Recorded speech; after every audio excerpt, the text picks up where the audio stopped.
So guys, nag-unboxing tayo ng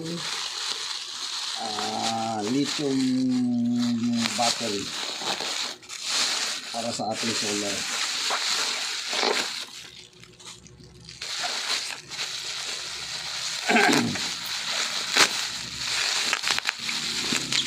So guys, wala tayong malaking budget kaya yung konti natin bumili mga guys.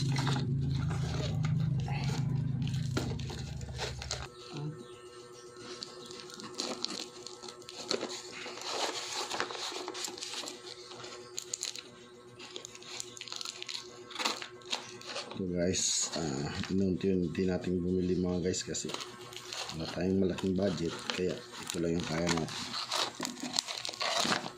So guys, ay dadagdag natin sa ulo natin ginawang lithium battery. Ilang piraso yan? Anin. Ayan na siya. Ayan guys, kung ilang volts. 3.3.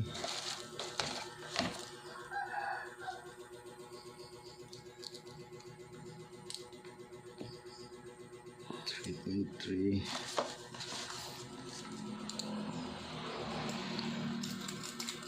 3.3.